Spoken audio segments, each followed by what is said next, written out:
¿Cómo les va? Recibimos al ex canciller Sergio Abreu. ¿Cómo le va? Buenos días. Buenos días, ¿cómo le va? Un gusto. Sí.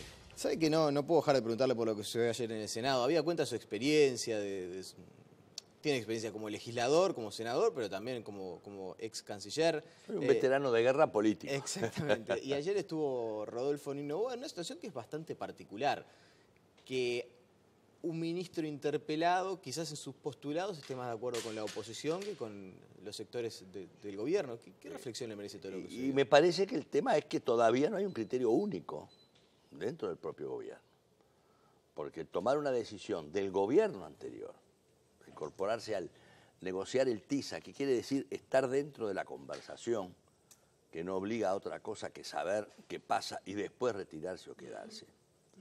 Y el gobierno siguiente, impulsado por los propios legisladores del presidente que lo ingresó, retira al Uruguay de negociaciones muy importantes.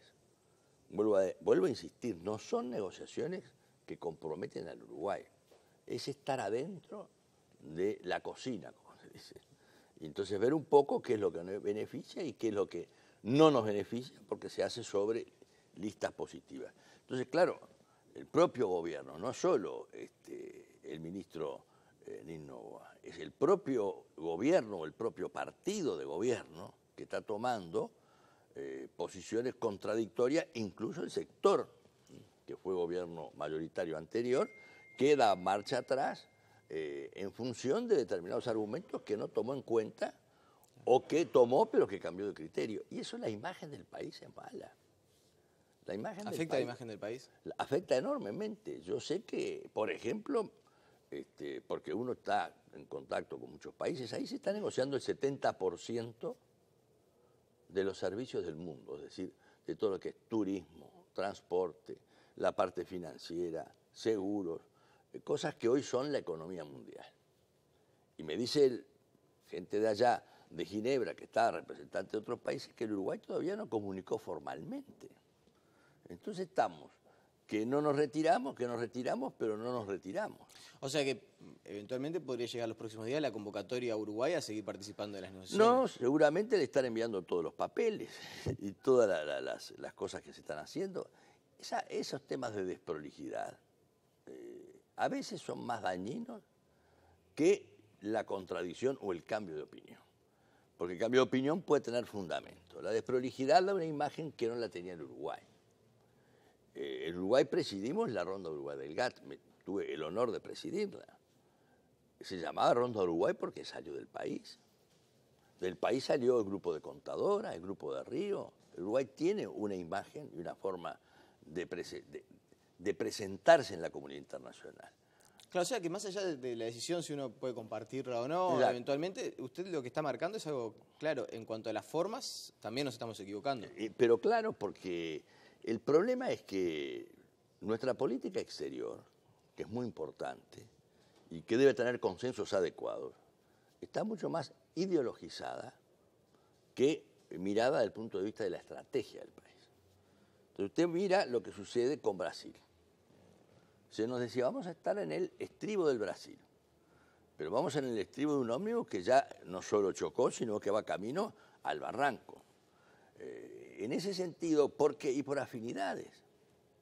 Entonces, cuando uno mira esto, la región es una cosa, los intereses de un país son muy importantes y las ideas no necesariamente son las que unen las políticas y los intereses de los países. Pero incluso, por ejemplo, con Nino Boa está tan ideologizada la Cancillería. Era una crítica que se escuchaba mucho y se insistía al ex canciller Almagro.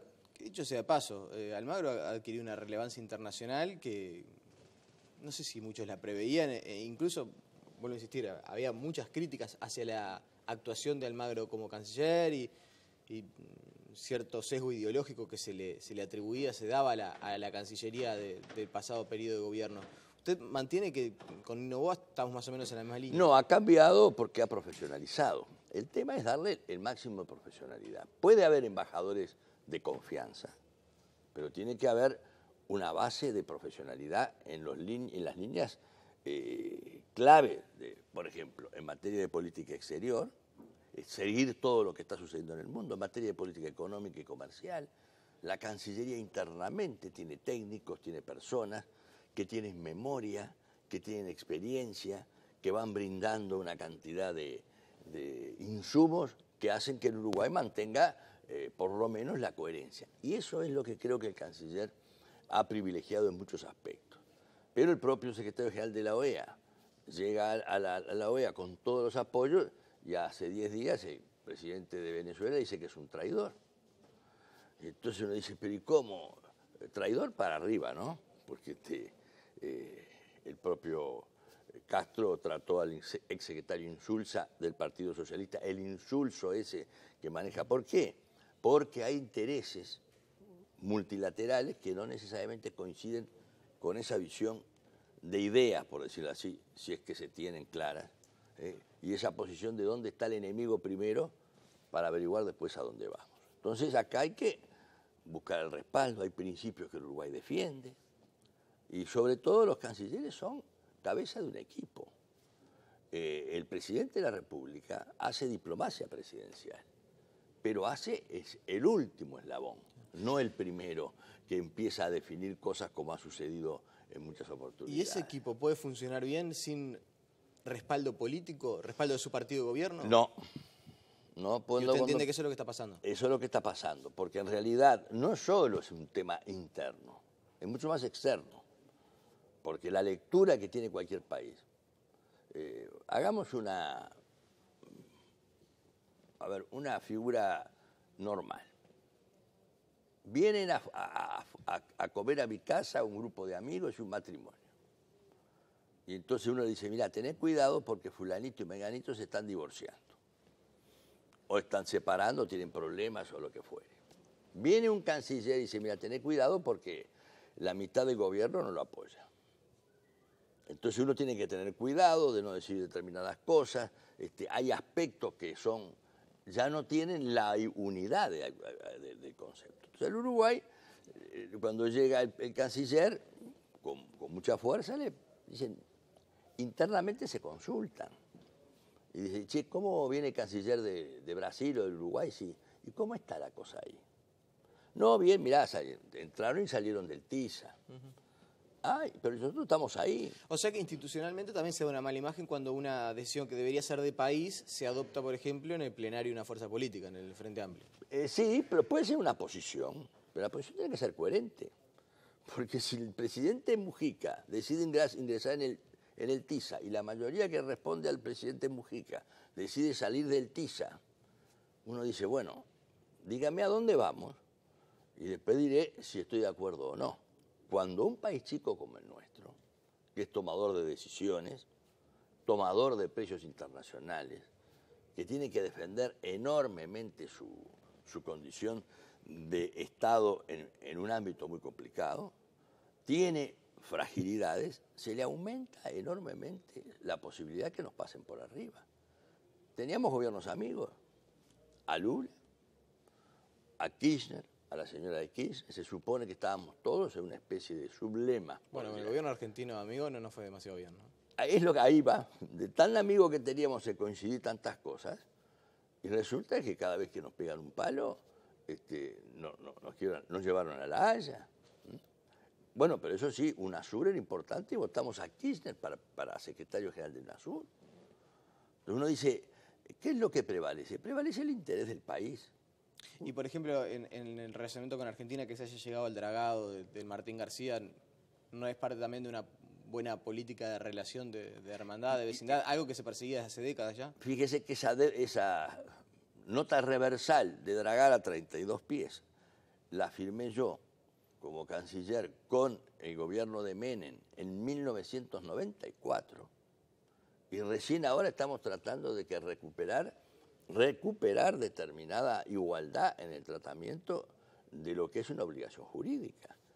Entonces, ¿pero eso no es un resultado positivo? Por supuesto, siempre hay que tomar en cuenta que el retomar el camino es importante y además es señal positiva. A mí no me gusta hacer política tirando al pichón, como dicen los... Porque aquí es muy fácil estar en la contra. A mí lo que me interesa es cómo hacemos para coincidir en algunos aspectos, cómo reforzamos esto.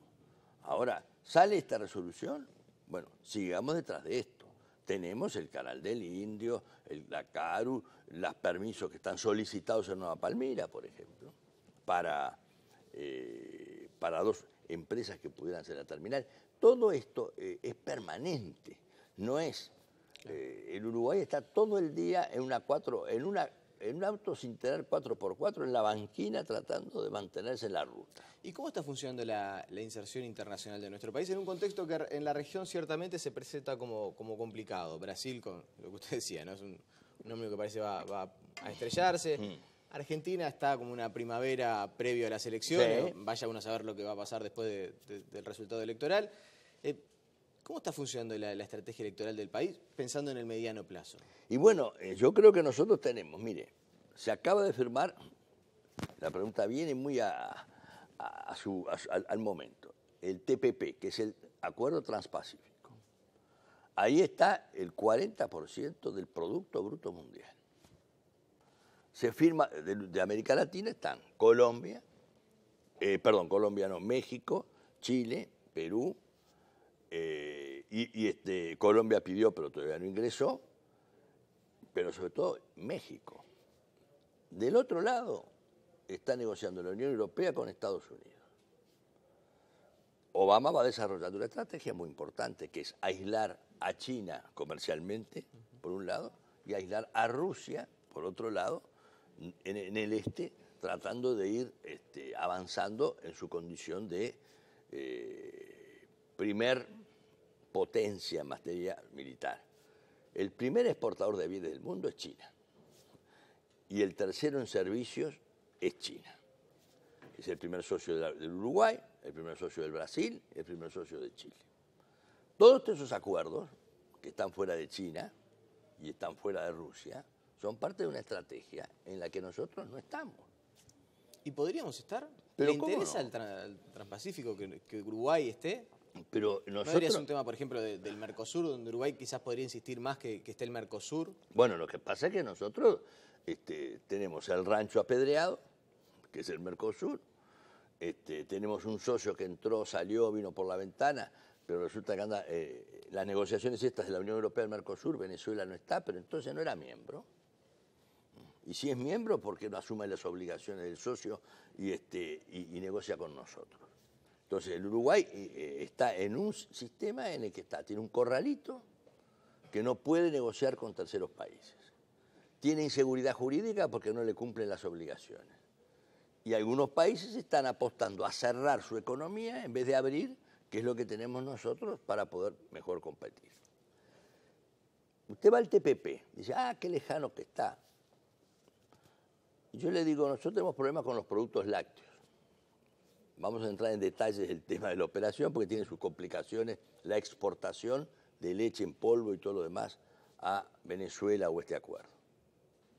Pero las concesiones que se hacen en esos países, en sus productos, es en contra nuestra, porque si ellos pueden vender a 10 lo que vendíamos los dos a 10 y ahora lo venden a 8, o mejor dicho, lo venden a 15 y el otro lo compra a 8, más barato porque hace la concesión, cuando nosotros vamos a vender el producto y dicen, no, yo le vendo al país. Sí, no, está claro que en cuanto a accesos a mercados a menor costo, solamente con la firma de este acuerdo, si se consolida, ¿no? Que habrá que sí, no, falta todavía incluso el tratado. Pero seguramente nos vamos a encarecer como país y como región. ¿Es verdad que marca un antes y un después este TPP, el Acuerdo Transpacífico, para las negociaciones comerciales del mundo? En el sentido que leía por ahí que se va a utilizar este mecanismo de acuerdo comercial como una especie de guía. A partir de ahora todos los tratados de libre comercio, los acuerdos comerciales que se lleguen, van a tener como base este Acuerdo Transpacífico. Es muy importante la pregunta. Es la agenda y es la metodología. Antes era multilateralismo. ¿Qué quiere decir? El GATT o la OMC tenía a todos los países, negociaban por rondas y se obligaban cada uno de los países. Es decir, tomaban las obligaciones que se tomaban para todos. Entonces, es decir, iba avanzando en bloque los 180 y pico de países que son miembros de la OMC. Hoy eso está quebrado. Y entonces, ¿cómo se negocia? Por región. tienen 264 acuerdos firmados de este tipo, acuerdos preferenciales entre países, no a nivel multilateral. Están 150 que se van gestionando y nosotros estamos afuera de todos. Entonces, el tema es la agenda. ¿Cuál es la agenda? La firma un tratado de libre comercio con Europa, ¿no? Pero claro, la agenda tiene... Si usted va a servicios, los servicios que le van a negociar la Unión Europea es lo que negoció con Estados Unidos. No le va a decir, no, le voy a hacer un tratamiento diferencial porque es un paquete. En propiedad intelectual, que es otro de los temas, en el TPP, Estados Unidos quería proteger sus patentes de invención a 15 años, que es una cifra muy importante, un tiempo muy importante. Logró solo 8, entre 5 y 8 porque se negoció. ¿Qué quiere decir que se negoció? Se negoció una cosa contra otra. La agenda de hoy, como usted dice muy bien, es la que está inundando todas las negociaciones, pero no de todos los países, sino regionales. Propiedad intelectual, transporte o servicios, todo lo que sea. La parte agrícola, que hubo concesiones importantes por parte en la leche, México, Nueva Zelanda, Estados Unidos, Japón hizo concesiones, que es un país muy proteccionista. Entonces nosotros vamos a vender menos ahí. Claro. Y de ahí le digo, toda la agenda, como usted dice, la agenda es nueva. Esa agenda se va a ir aplicando, que la llaman la OMC Plus, que es lo que estaba en la OMC y en vez de negociarse en toda la Organización Mundial de Comercio, es por barrio. Usted va por barrio y se va negociando. Ya sobre el final de la entrevista quería preguntarle por un hecho que es bien significativo. Hoy Uruguay se suma al Consejo de Seguridad de las Naciones Unidas, se vota su incorporación. ¿Es trascendente para el país que se llegue? Es muy importante que el Uruguay tenga lo que yo le llamo la inteligencia molesta. La inteligencia molesta es tener ideas, proponer. Le doy un ejemplo. Hace 50 años que el Uruguay no está en el Consejo de Seguridad.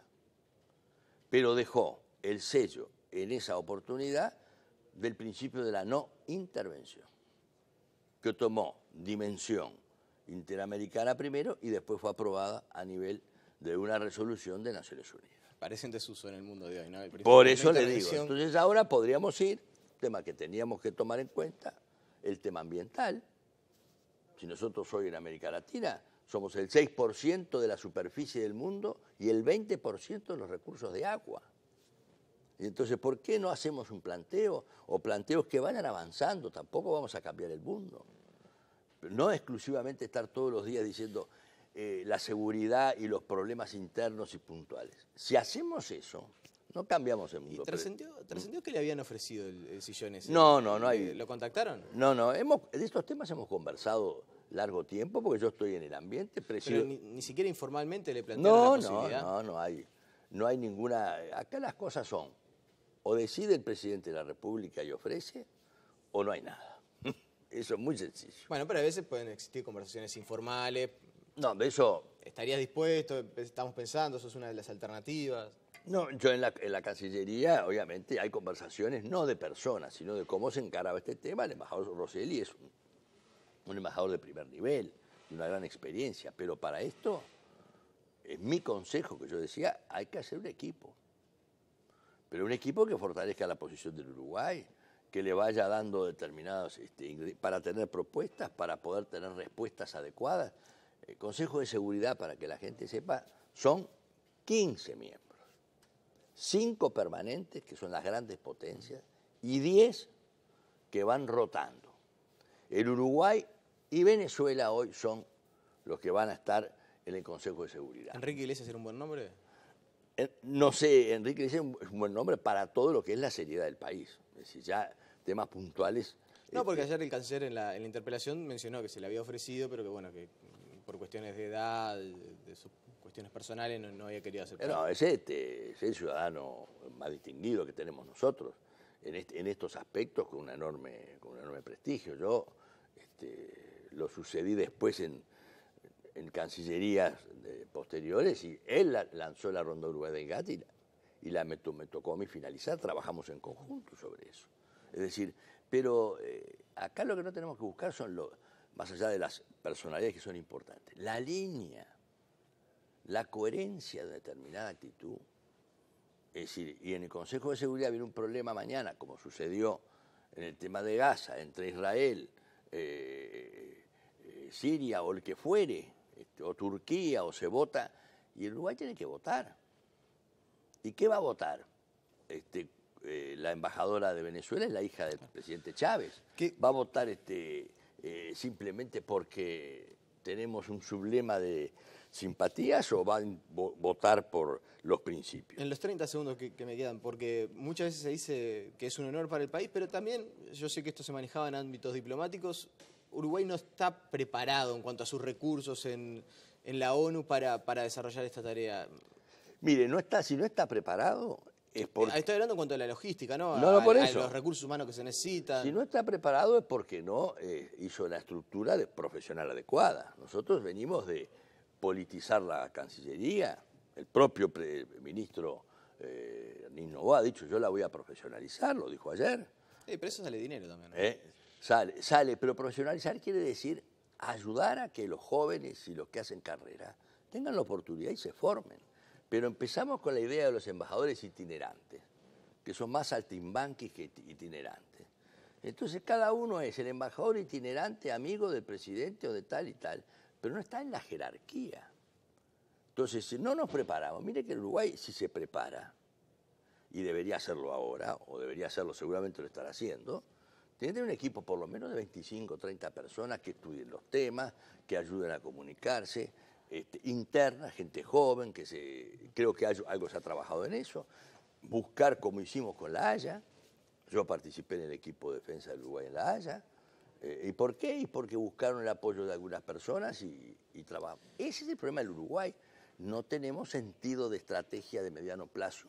Y en eso perdemos porque somos chicos. Sergio Abreu, le agradecemos su presencia esta mañana. Muchas gracias, un gusto, como siempre. La pausa y seguimos con más información.